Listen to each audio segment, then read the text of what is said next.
Black list కాదు అసలు ఎక్కడ వాటి మీద ఏం దొరుకుతలేదు. గోస్ట్ కంపెనీస్, ఒక వెబ్సైట్ దొరుకుతలేదు, ఒక బ్లాక్ లిస్టెడ్ కాదో నాకు తెలియదు. కానీ నేను ఏవైతే మేము రీసెర్చ్ చేసి పట్టుకున్న 20 కంపెనీలు ఉన్నాయో ఆ డేటా అంతా ఇప్పుడు నా ట్విట్టర్లో అన్ని చోట్ల పెడతాము.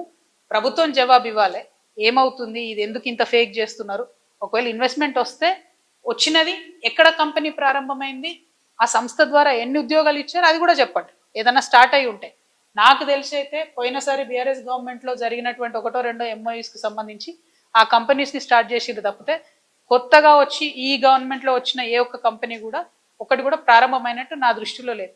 అయి ఉంటే సంతోషం, ఎందుకంటే తెలంగాణ యువకులకే ఉద్యోగం వస్తాయి. కాబట్టి ఈ ఫేక్ ర్యాకెట్ని ఎక్స్పోజ్ చేయాలనేటటువంటి ఉద్దేశంతోనే ఈ యొక్క ఆలోచన చేస్తా ఉన్నాం. విచారణ జరుగుతుంది కదా, the investigation is going on, let it go. The investigation should happen in a more transparent way. And anyway, Honorable KCR Garu was the Chief Minister for last 10 years, so they might have called him and he will answer for it, whatever they have called. So I have nothing to do with it. I am like you, waiting for the result.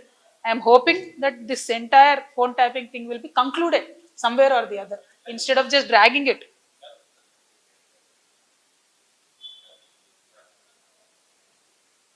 నేనేమంటున్నా brother, మన ఏం జరిగిందో నాకు తెలియదు, చట్టానికి ఎవరు కూడా అతీతులు కాదనడానికి మాత్రం మనము ఆలోచన చేసుకోవాలి. సేమ్ థింగ్ నిన్న కేసీఆర్ గారిని ఫోన్ ట్యాపింగ్ పిలిచిన తర్వాత కూడా మళ్ళా వర్కింగ్ ప్రెసిడెంట్ కేటీఆర్ గారు మాట్లాడుతూ అనేకమైన అంశాలు చెప్పారు. విచారణకు పిలవడం నేరము ఘోరము అన్నట్టుగా మాట్లాడినారు. నేనేమంటున్నా, ప్రజా జీవితంలో ఉన్నప్పుడు అనేకమైన అంశాలు ఉంటే వాటి కాన్సిక్వెన్సెస్ ఫేస్ చేయాల్సి వస్తుంది. సో ట్రాన్స్పరెంట్గా విచారణ కొనసాగడానికి అందరం కూడా సహకరించి ఈ అంశాన్ని ఎంత తొందరగా క్లోజ్ చేస్తే అంత మంచిది. Thank you.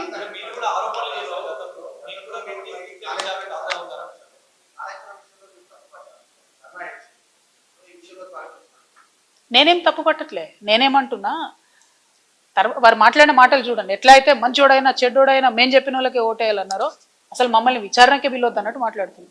అసలు ఆ సిచ్యువేషన్ ఎందుకు వచ్చింది? ఇన్ని రోజులు పిలవలేదు కదా కేసీఆర్ గారిని విచారణకు, ఇప్పుడు ఆ సిచ్యువేషన్ వచ్చింది కదా.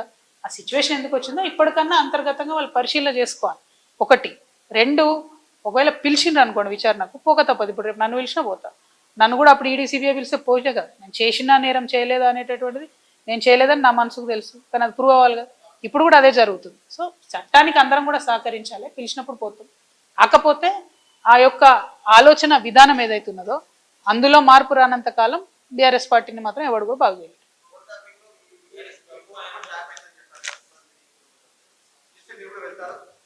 తప్పకుండా చట్టానికి సహకరిస్తాం కదా, చట్టానికి సహకరించకుండా ఎందుకుంటాం, వెళ్తాం.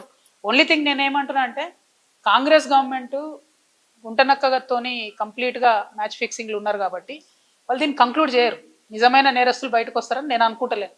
ఏదో టైంపాస్ చేసి ఇప్పుడు మున్సిపల్ ఎన్నికలు 10-11 రోజులు హడౌట్ చేసి వదిలేస్తారేమో అనేటటువంటి ఆలోచన నాకున్నది.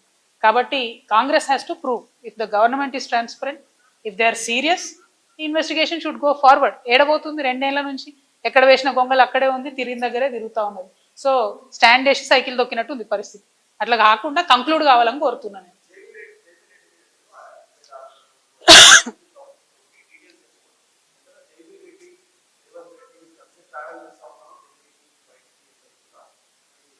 అంటే జైవీర్ రెడ్డి గారు రేవంత్ రెడ్డి గారు ఎంత క్లోజ్ అన్నది నాకు తెలియదు, నాకు అనవసరం కూడా.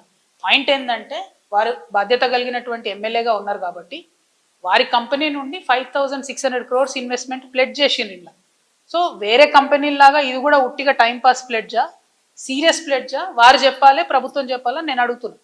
మిగతా కంపెనీస్ మేము చెప్పినటువంటి ఇప్పుడు చూపించినటువంటి కొన్ని అయితే వెబ్సైట్ లేని కంపెనీలు కూడా 5,000 కోట్లని ప్లెడ్జ్ చేసారు. 10 లక్షలు పేడప్ క్యాపిటల్ ఉన్న వాళ్ళు కూడా 3,000 కోట్లు అని చెప్పి ప్లెడ్జ్ చేయడం జరిగింది. సో నేను అందుకని అంటున్నాను, అంటే చెప్తే మీకు బోర్ కొడతాను, అన్ని పేర్లు చెప్పలే, ట్వీట్ చేస్తుంది, మీరు డీటెయిల్స్ చూడొచ్చు. మీరు కూడా ఒక్క నిమిషం గూగుల్లో కొడితే మీకే తెలుస్తుంది ఏంది పరిస్థితి అని. Total fake.